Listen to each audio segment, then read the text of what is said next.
눈에 띄어야 한다. 양서는 인류의 지혜의 보고이다.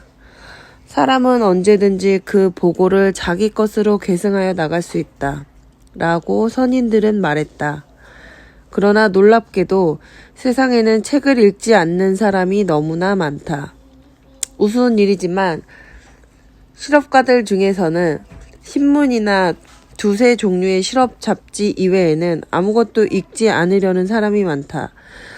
단지 실업가뿐만 아니라 그 밖에 직업을 가진 사람들을 조사해봐도 대체로 자기들 일에 직접 관계가 있는 책이나 팜플렛 종류 밖에는 읽지 않는다. 내가 여기서 책이라고 하는 것은 전기, 소설, 역사, 과학 등의 책을 일컬는다. 이런 종류의 책 속에는 당신의 일에 매우 유용한 것이 반드시 한둘은 있다. 아무도 지식을 독점할 수 없다. 지식은 모든 사람이 같이 가져야 하는 것이다. 뿐만 아니라 이것을 실제로 응용하면 매우 큰 위력을 발휘한다.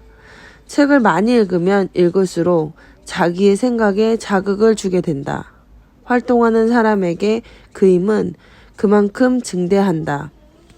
그러면 이제 매우 재미있는 현상인 연상이라는 문제를 생각해보자. 연상이라는 것은 하나의 생각이 빠른 속도로 다른 생각과 연결되는 것을 말한다. 연상의 힘을 키운다는 것은 누구에게나 필요한 것이지만 특이한 광고 원고를 쓰는 사람이라든가 판매 또는 그 밖의 창조적인 일을 담당하고 있는 사람에게는 더욱더 필요 불가결하다. 가령 시골길에서 자동차를 보았다고 하자. 그 한 대의 자동차에서 얼마나 많은 일이 연상될 것인가. 자동차는 강철, 합금, 플라스틱 같은 것으로 되어 있지만 이것은 대부분 분류해 본 것에 지나지 않는다. 그리고 바퀴나 타이어, 주조된 부분, 튜브, 벨트 등은 여러 가지로 더 많은 연상을 일으킬 수가 있다. 그리고 차가 달리는 길을 생각하고 이어 도로 건설에도 생각이 미친다. 또 기름과 가솔린, 그것은 또 다른 하나의 연상을 일으킨다. 이와 같은 연상은 꼬리에 꼬리를 물고 다음으로 끝없이 이어나간다. 사업을 예로 들어보자. 가령 당신이 호두의 일종을 재배하고 그것을 판매하는 일에 흥미를 가지고 있다고 하자. 과연 호두를 재배하여 이익을 얻을 수 있을 것인가? 당신은 여러 가지 연상 끝에 그 호두에 성육하는 과정을 검토할 것이다. 토양의 적부, 토지의 입지 조건, 기후, 노동 조건, 생산비 등을 생각한다. 다음은 시장에 나가기까지의 여러 문제, 즉 화물의 포장이나 취급업자, 브로커, 운수업자, 그리고 나중에는 소비자를 연상할 것이다. 처음은 단 하나의 호두에서 시작한 연상의 영역은 끝없이 계속하여 한이 없게 이어지게 된다. 여기서 화물 포장과 손님의 눈을 끄는 일에 대해서 한마디 하고 싶다. 손님의 눈을 끌기 위해서는 우선 사람에게 암시를 주는 것이 좋다. 식료품, 과일, 채소 등을 파는 상인은 잘 알고 있듯이 상품에는 전혀 손을 대지 않고 사람의 눈을 끄는 아름다운 포장으로 상품을 고가로 파는 예가 많다. 식료품점을 한번 돌아보고 눈을 끄는 상품을 자세히 살펴보면 알 수 있다.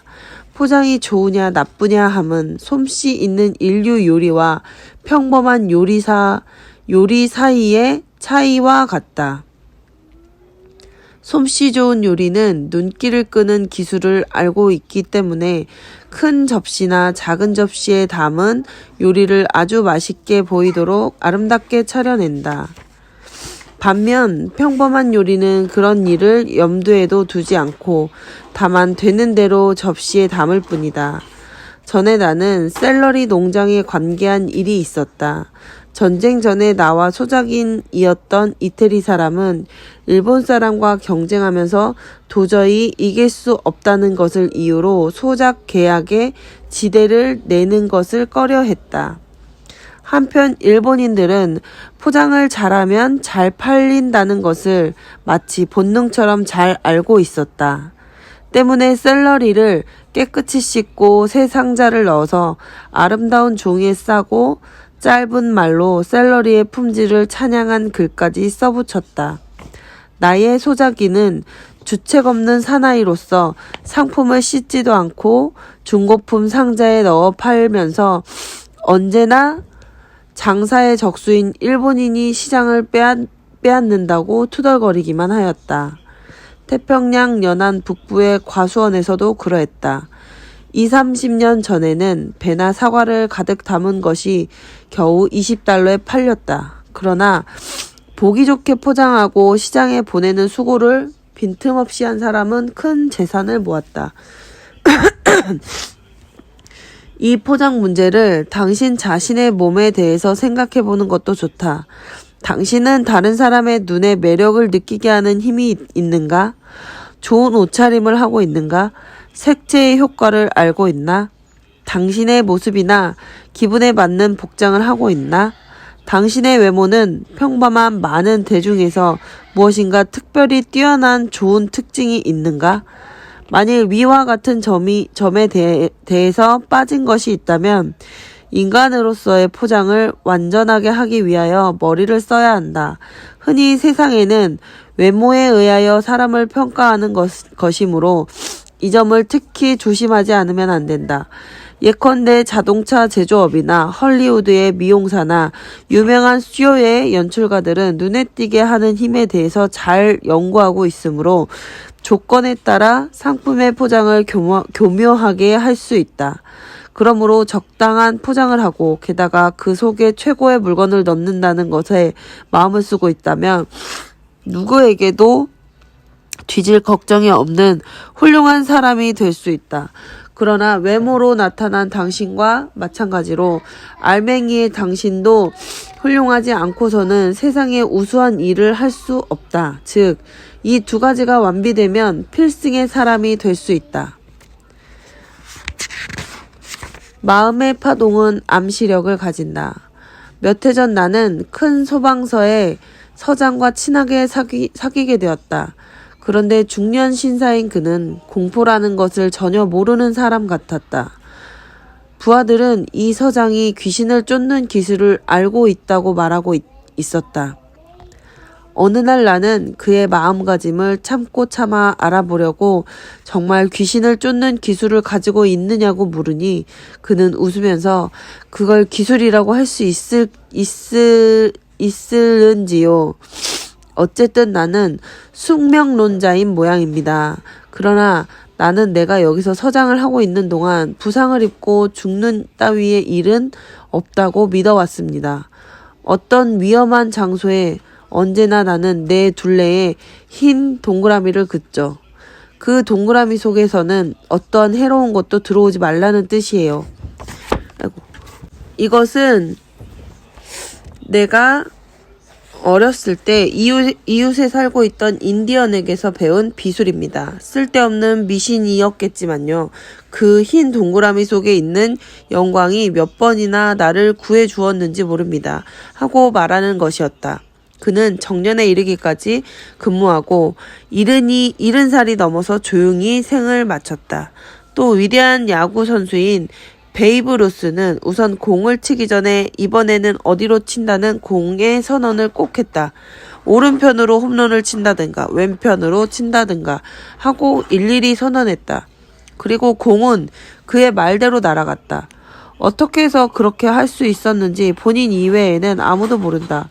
정말 이상한 일이었다. 아무리 훌륭한 투수를 상대해도 그는 원하는 곳에 공을 칠 수 있었다. 태평양 전쟁 중에 저 유명한 전선 특파원 애니파일의 죽음의 예언이 생각난다. 그는 한번 태평양 전쟁에 나가면 살아 돌아오지 못할 거라고 예언하고는 그대로 되고 말았다. 이와 반대로 장병들 중엔 격렬한 포화 속에서도 상처 하나 없이 돌아온다는 느낌이나 신념을 가지고 나간 사람들의 이야기도 많이 전해지고 있다. 그들은 아무 탈 없이 기화하였다. 무서운 위험에 직면한 경험이 있는 사람들은 앞서 말한 흰 금의 영광의 효력을 가지고 있는 사람들이 많다. 아마 신념의 마력일 것이다. 자동차를 가진 사람으로서 사고 방지를 위해 조그만 원판을 달고 다니는 사람이 세계 도처에 있다. 그러나 문제는 자동차의 원판이나 흰 금의 동그라미에 그치는 것이 아니다. 사람의 마음이 일으키는 파동에 의하여 다른 사람의 영향을 받는 것은 상상 이상으로 크다. 어떤 학자는 이것을 뇌파라고 부르기도 한다. 우리들은 항상 접촉하는 사람에게서 어떤 형태로든 감화를 받는다. 남편과 아내는 오래 같이 사는 동안 서로 닮아 상대의 버릇까지 배우게 된다.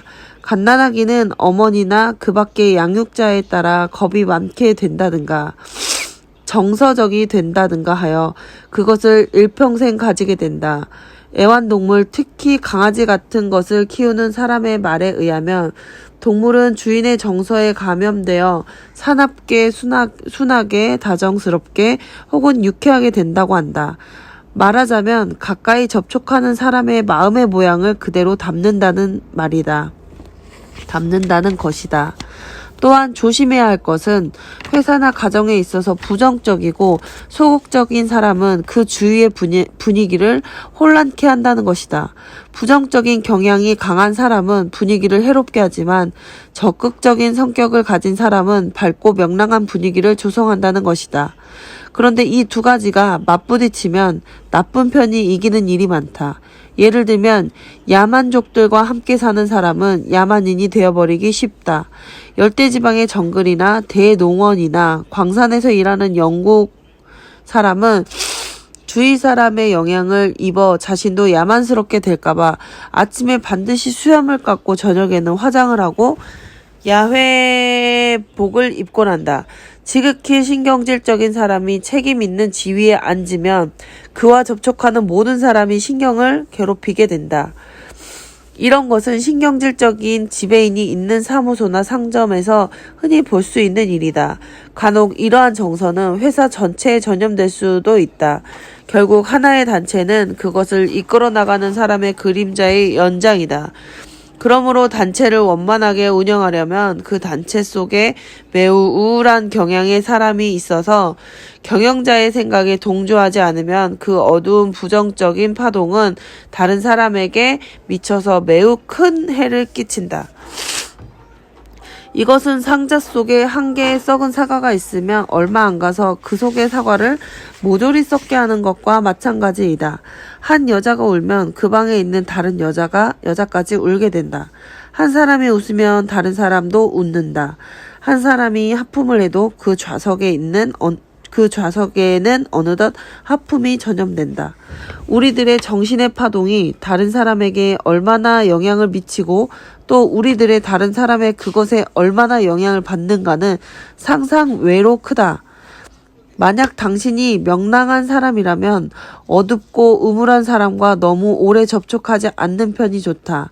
승려라든가 타인의 신상 상담 같은 것을 직업으로 하는 사람은 인생의 비참한 일만을 호소하러 오는 사람의 이야기만 듣고 있기 때문에 그것에 희생되기 쉽다. 날마다 아침부터 저녁까지 괴로움과 슬픔이 강한 파동 속에 빠져 있으면 아무리 명랑한 성격을 가지고 있는 사람일지라도 기어이 그것에 압도당하여 어둡고 음울한 인물이 되어버린다.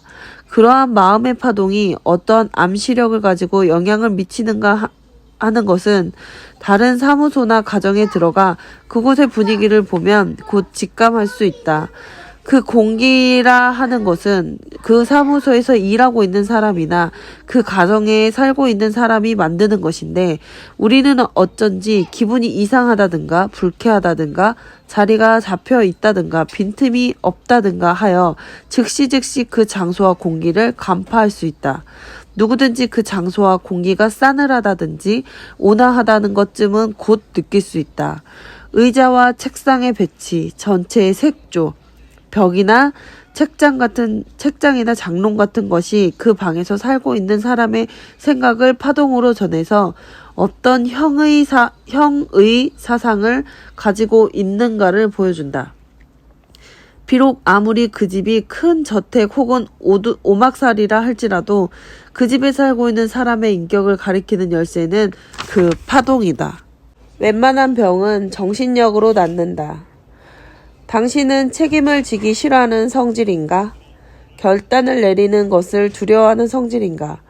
혼자서 선두에 서는 것을 싫어하는가? 대개 보통 사람들은 다 소극적인 편이다. 그렇기 때문에 세상에는 지도자가 적고 추종자가 많다. 그것은 잘못된 결단을 내리면 큰일이라면서 무서워하고 두려워하는 것에서 비롯되는데, 결단을 미루면 미룰수록 그 무서움은 암시의 힘에 의하여 증대하고 그것이 원인이 되어 도리어 실수를 저지르게 된다. 위대한 위인들은 거의 직감이나 축적된 지식이나 그때까지의 경험에서 오는 마음의 섬광에 의하여 일을 직결한다. 행동을 개시하면 이제까지 난관이라고 생각했던 것이 공중의 안개처럼 사라진다. 나는 신심력으로 병을 고치는 사람이 아니다. 그러나 마음의 힘을 아는 사람은 그 사람의 정서가 그 사람의 육체를 좌우한다는 것, 또 일종의 암시가 병을 일으키기도 하고 그것을 낫게도 할 수 있다는 것을 충분히 인정하고 있다. 어떤 신앙요법의 일파에서는 병 같은 것은 없다고 부정함으로써 치료 효과를 올리고 있다. 그리고 이 같은 치료법이 잘 듣는다고 증언하고 있는 사람이 상당히 많다. 또한 다른 일파의 사람들은 병이 실제하는 것이 아니라고 말하는 것은 아니지만 그 대신 환자에게 건강하고 기분 좋게 매일매일 좋아진다고 긍정적인 암시를 준다. 이에 의해서 결국 병을 무시해버리는 효과를 낸다. 제3자의 입장에서 어느 편이 우수한가의 문제를 결정하는 것은 어려운 일이 아니다. 그러나 양쪽 모두 환자 개인의 신앙 정도에 따라 치료가 성공하느냐 못하느냐 결정되는 것을 잊어서는 안 된다. 아무튼 병이라는 것은 세상에 실제하지 않는다는 주장이 크게 유행되고 있다는 것은 사실이다. 예부터 전해온 말이지만 공포나 증오나 근심 같은 것이 자주 병을 일으키기도 하고 때로는 그것 때문에 생명을 잃게 되는 경우도 있다. 하지만 아직도 이러한 사실을 전혀 인정하지 않은 의사도 몇 사람쯤 있다. 그러나 1945년 2월 9일자 라이프지에 실린 정신의료학이라는 기사에 의하면 전쟁 중 발병하는 군인의 병은 그중 40%가 정신적 충격에 의해서 일어난 것이라고 한다.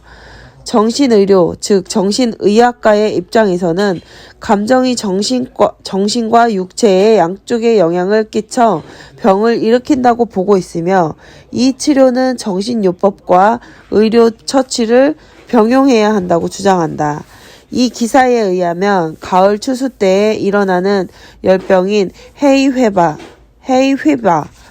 천식, 심장병, 고혈압, 류마티즘, 당뇨병, 감기 및 각종의 피부병, 사마귀, 마진, 알레르기성 질환 같은 것은 직접적인 감정의 격발 또는 감정의 병을 더하게 하는 육체적 고장에서 유래한다고 지적하고 있다.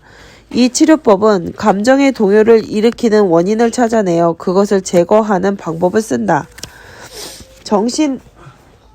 정신의료학을 연구하고 있는 사람들이 치료 처치법상의 완전한 의견의 일치를 보고 있는 점은 병을 고치는 비결은 치료자의 처치보다 도리어 환자 자신의 마음가짐 여하에 있다는 것이다. 바꾸어 말하면 치료자가 정신치료법에 의하든 무슨 특수한 종교적 신앙에 의한 방법을 취하든 간에, 즉 치료 처치가 무엇이든 간에 환자의 병이 그로 말미암아 낫는 것은 아니라는 것이다. 오히려 그 처치가 암시로 되어 환자가 자기 자신의 잠재의식에 자기 암시를 주고 이것에 의하여 잠재의식의 위력에 힘입어 치료 효과가 나타나는 것이란 얘기다. 내가 하는 말에 대해서 반대하는 사람도 물론 있으리라고 생각한다. 환자가 치료자에게 받는 암시를 믿지 않으면 효과는 절대로 일어나지 않는다는 것은 사실이다. 그러므로 치료 효과를 올리려면 치료자와 환자 사이엔 마치 최면술사가 최면을 거는 것과 같은 암시를 작용하게끔 할 필요가 있다. 나의 이론에 의하면 암시를 믿을 만한 사람이면 누구든지 치료자가 힘을 빌릴 것이라도 없이 자기 자신의 힘으로도 같은 결과를 얻을 수 있다. 오로지 확고한 신념을 품고 암시력이 강력하지 않으면 안 된다. 그래서 내가 전에 설명한 것과 같이 카드나 거울을 사용하여 암시력을 강하게 하면 큰 효과를 기대할 수 있다. 정신의 과학을 믿어라. 한동안 여러 대학에서 실행되던 연구실험, 특히 그 중에서도 듀크 대학의 J.B. 라인 박사가 지도하는 실험의 결과에 의해 텔레파시나 사상 전달 같은 정신 현상에 대해 온 세계가 흥미를 끌게 되었다. 또 라디오에서 심리 상담가로 이름이 난 정신의학가인 제이 터닝거의 사상 투영이나 독심술 같은 것도 일반의 관심을 모았다. 미국이나 영국의 심리 연구학회의 기록에도 텔레파시와 클레어보이언스 따위의 현상은 있을 수 없다고 비웃는 사람도 상당히 많았었다. 또 성경을 믿는다는 많은 사람들이 그 속에 씌어있는 허다한 투시나 정신 가문 같은 신뢰를 간과하고 텔레파시가 있을 수 없다고 공언하는 것은 지극히 우스운 일이다. 보통 사람이 아직까지 이 문제에 대해 의혹을 깨끗이 씻어버릴 수 없다고 하더라도 세계적으로 우수한 몇몇 과학자들은 텔레파시가 존재함을 주장하고 있으며 만일 이것을 충분히 이해하고 많은 사람이 이용하게 된다면 그것은 재미나는 기능이 된다고 말하고 있다. 또 이 문제에 관한 영미의 심리회의 발표라든가 앞서 말한 라인 박사의 실험 결과 같은 것을 기초하여 새로운 연구를 담은 서적이 활발하게 출판되고 있다. 그 중에서 유명한 것을 들면 유 싱클레어의 정신의 방사 C.F. 포터 박사의 오감을 넘어서 H. 샤먼과 탐험가 H. 위킨스 경의 공강을 통하는 사념, 출판업자인 E. 가렛의 텔레파시, 파리시 국제 심리연구소 소장인 R. 왈코파이의 실험적 텔레파시 등이 있다.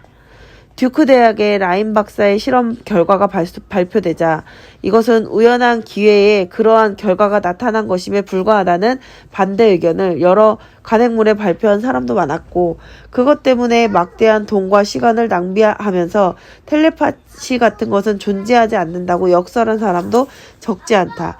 그러나 듀크 대학을 비롯한 여러 대학에서는 그러한 반대를 거들떠보지도 않고 계속해서 실험을 진행하였다.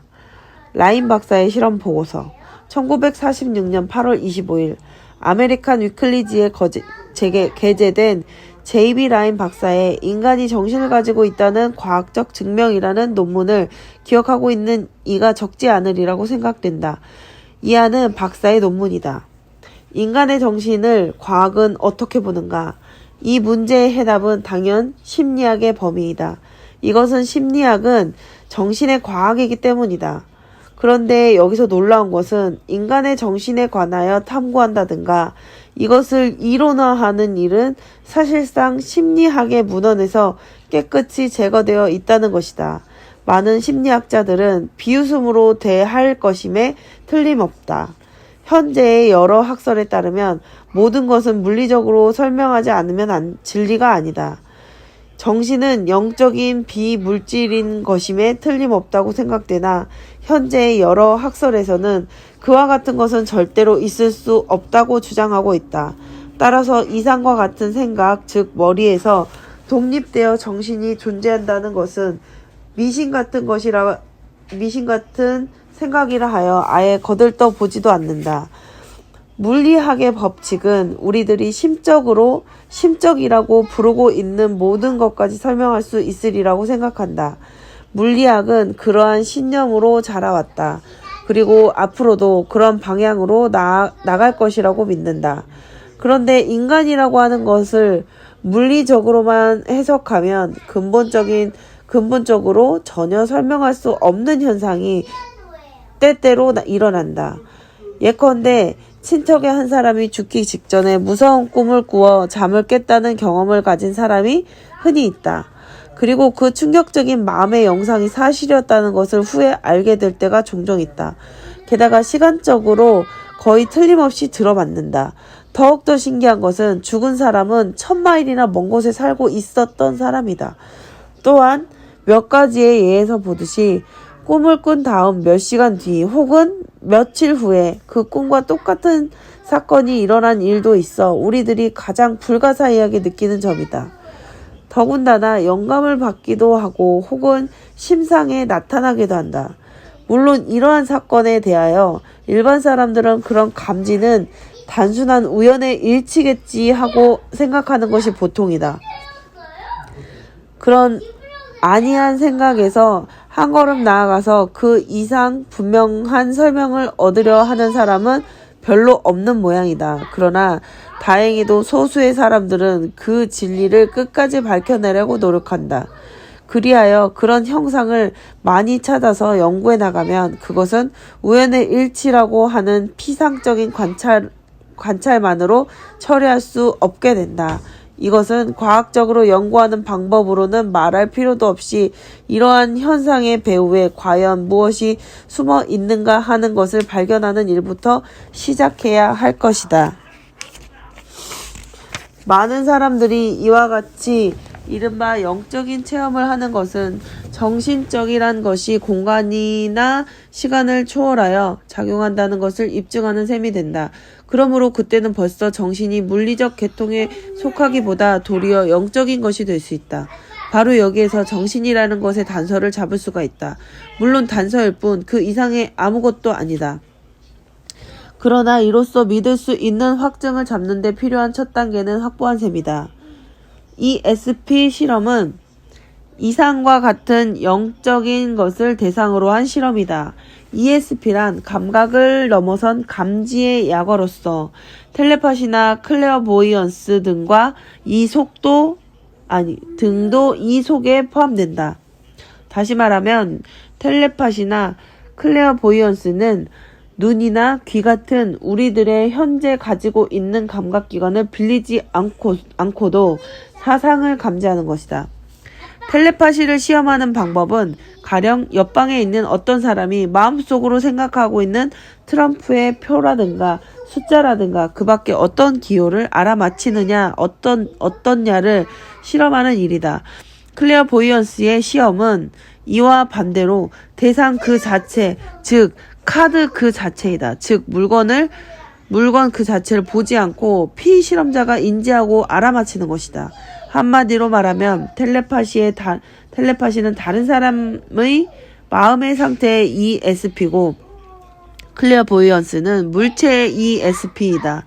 듀크 대학에서는 1934년에 심리학자들이 모여서 텔레파시와 클레어보이언스의 두 가지 사항에 대하여 ESP 실험에 착수하였다. 이 실험은 영국 왕립협회의 대심리학자 W. 맥도갈에 의하여 시작되었다. 맥도갈 박사는 당시 듀크 대학의 심리학과 부장이었다. 이것은 후에 파라사이콜로지의 실험실이라고 불리게 된 연구실에서 실행되었는데 이것이 이 종류의 실험으로서 처음 행해진 것은 아니었다. 실험은 그때까지 여러 곳에서 행해졌다. 각 대학에서도 상당히 실행되었으며 이미 50여 년 전부터 계속되어 왔다. 그러나 듀크 대학처럼 수년간의 계통적이며 연속적으로 이 테마와 대결한 실험은 일찍이 없었다. 말하자면 영적인 문제에 대하여 적극적이고 영속적으로 마음 놓고 연구할 수 있는 장소가 마련된 것은 이 대학이 처음이었다. 심리연구소에서는 텔레파시와 클레어보이언스라는 두 개의 ESP에 있어서 그 어느 편도 부정할 수 없는 것이라는 결론을 내리기에 충분한 실증을 잡았다. 연구자들은 새로운 실험 방법을 창안하고 그 기준에 따라 쉽게 실험을 되풀이할 수 있게 하였다. 그 결과 ESP 실험은 미국 내에서는 물론 여러 다른 나라에 있는 많은 연구소에서도 널리 실행되게 되었다. 다소라도 감각에 원인하는 암시가 개입한다든가 그 밖에 오류가 혼입하여 실험 결과에 영향을 끼치는 일이 없도록 세심한 주의를 다했다. 실험의 결과 점수는 전부터 승인되어 온 정규의 통계 방식을 쓰고 있었기 때문에 올바르게 평가할 수 있는 것이었다. 즉 실험의 결과에 대한 채점 방법은 우연의 일치나 어떠한 실험상의 결함에도 영향을 받지 않도록 면밀히 행해졌다. 이 점은 명백히 입증할 수 있는 것이며 티끌만한 의문의 여지조차 없었다. ESP가 실제로 존재한다는 것이 분명히 실증되고 실험이 만족할 만한 연구 결과를 얻게 되므로 연구자들은 곧 다음과 같은 중요한 문제의 연구에 착수하였다. 그것은 ESP의 성능이 물리계와 어떠한 관계가 있는가를 검토하는 것이었다. 이른바 영적인 체험을 물리학 법칙으로 해결할 수 있는가 하는 점이었다. 첫째로 이 SP와 공간의 관계에 대해서 실험하는 일은 지극히 간단하였다. 카드가 놓여있는 곳에서 가까운 곳, 다소 떨어진 곳 또는 수백 마일 떨어진 곳에서 이것을 알아맞히는 것이었다. 이 실험이 증명하는 바에 의하면 텔레파시나 클레어보이언스는 공간, 각도, 장벽, 그 밖에 어떤 물리적 조건이라도 아무런 영향을 받지 않는다는 것이었다. 그러면 시간과 관계는 어떨까? 만약 공간이 ESP에 아무런 영향을 주지 않는다면 시간도 마찬가지일 거라고 우리들은 추론하였다. 미래에 관한 ESP의 실험, 즉 예견은 정규의 ESP 실험에 의하여 쉽게 발견할 수 있었다. 이러한 실험들의 결과에 의하면 오직 하나의 해석밖에 성립하지 않는다. 즉 인간의 마음은 어떠한 초감각적인 인지력이라고 할 수 있는 능력에 있어서는 물리적 세계에 존재하는 공간이나 시간의 한계를 어떠한 결론에 의하든 초월한다는 사실이다. 이 실험은 많은 다른 연구소의 실험에 의해서도 확인이 되었다. 이리하여 인간의 마음은 분명히 우리들이 아는 물리학의 범주에 속하지 않는 특성을 가지고 있다는 것이 절대적인 사실로서 인정되었다. 그리고 이 ESP 실험은 영혼의 실제를 입증한 모양이다. 이 사실은 일부 사람들이 보면 영혼의 문제를 해명하는 극히 작은 첫걸음을 내딘 데 불과하다고 생각할 것이다. 사실상 우리는 영혼에 관한 학리의 극히 초보적인 실증을 포착한 것에 불과하다. 물론 이들의 연구에서 보여진 것 이상으로 영혼의 종교적 감염에는 아직 많은 것이 존재하며 많은 문제들이 남아있다. 즉 영혼은 육체에서 분리할 수 있을까? 육체가 죽은 후에도 생존할 수 있을까? 그것이 과연 가능하다면 육체를 잃은 영혼과 아직 살아있는 사람과의 교섭은 가능한 것일까? 그것은 어떤 영향을 줄 수 있을까? 우주의 영혼 내지는 신이라는 것을 어떻게 생각할 것인가? 영혼과 영혼 사이의 교신, 더욱이 인간의 영혼과 신의 영혼과의 교신은 어떠한가? 이러한 문제라든가 종교가 가르치는 많은 근본적인 문제에 대해서는 이 책에서는 전혀 언급하지 않고 있는 셈이다. 단지 여기서 결론을 내릴 수 있는 것은 인간을 물리적으로 보는 유물주의가 대도한 이래로 이런 생각이 지식 계급 속에 점차 파급되고 일반화되어 가고 있지만 이제 그것은 완전히 근거를 상실하였다는 것이다. 결론은 전부는 그것뿐이다. 그곳에는 무엇인지 아직 우리는 확실히 모르지만 물리의 범위를 초월하는 것이 인간에게 분명히 존재하고 있다. 인간의 생명에는 시간과 공간의 법칙에 지배되지 않는 한 가닥의 실체가 존재한다. 그러나 가까운 장래에는 이 문제를 확실히 구명할 수 있는 충분한 가능성이 있다고 생각한다. 사람의 영혼에 대해서 확실히 말할 수 있는 종류에 관하여 앞으로 우리가 연구를 거듭하지 않으면 안 될 많은 문제가 있다는 것이다. 이야말로 인간의 정신과학이 처음으로 쌓아 올린 귀중한 주춧돌이며 우리들은 여기서 그것을 확인하게 된 것이다. 과학의 연구는 금후 이상의 같은 방법을 써서 인간의 인격과 그 본질이나 운명 등에 대해서 되도록 많은 발견을 계속해 나가지 않으면 안 되며 이것이 바로 남겨진 큰 문제이다. 간단히 말하면 종교의 범위 안에서 다루어지고 있는 큰 문제가 새로운 각도로 연구되어야 한다는 말이다. 종교의 여러 문제를 깊이 파고들어 연구하는 것이 정통파의 종교 지도자들로부터 심한 반발을 산 시대가 있었다. 아직도 종교가들 중엔 순수한 신앙의 영역에 과학이 손을 뻗는 것을 극도로 혐오하는 보수파가 적지 않다.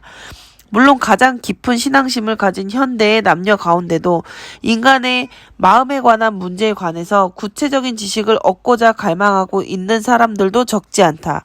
그럼에도 불구하고 사람들이 현재 가지고 있는 정도의 지식으로선 도저히 그와 같은 갈망을 채워줄 수는 없다. 놀라운 것은 우리의 연구에 대해서 가장 많이 반대한 사람이 정통적인 과학자들이었다는 사실이다. 과학계의 보수진은 자연계가 두 갈래로 나누어지는 것을 더욱 무서워하고 있다. 정신과 육체와는 이원적인 형태로 분리하는 것을 혐오하고 있다. 즉, 그러한 이원성을 시사하는 실증 연구에 대해서는 그것이 어떠한 연구이든 아예 눈길을 돌리려고 하지 않는다. 그러나 그러한 우려에는 전혀 이렇다 할 근거가 없다. 그 이유는 우리들이 지금 확인하려고 하듯이 설사 인간의 영혼과 육체라는 근본적으로 상이한 두 가지의 것을 가지고 있다 할지라도 그 둘은 어떤 뜻에 있어서 융합하고 있기 때문이다. 이 둘은 서로 상호작용을 하고 있다. 따라서 이 둘 사이에는 서로 공통되는 것이 있을 것이다. 만약 둘 사이에 모든 면에서 보아 아무런 상관성이 없다고 하면 서로 작용하는 일이 없을 것이다. 그러므로 그곳에는 무엇인지 숨은 실제의 세계, 즉 우리들이 아는 물리적 및 정신적인 것이 실제하고 있는 것이며 그것으로부터 정신과 육체, 영혼과 물리적 현상이 근본적으로 발생하는 것이라고 생각되는 것이다. 정신과 물질을 초월하여 존재하고 있는 이 피안의 영역은 전혀 개발되지 않는 미지의 세계로 내버려져 있다. 마치 콜럼버스가 발견한 아메리카 대륙처럼 말없이 장래의 운 좋은 탐험가를 기다리고 있는 것이다. 그는 현재의 지식과 신앙을 근거로 하여 만들어진 항해도의 권위에 의문을 품고 그것을 실험적으로 테스트하려고 꾀하는 사람일 것이다.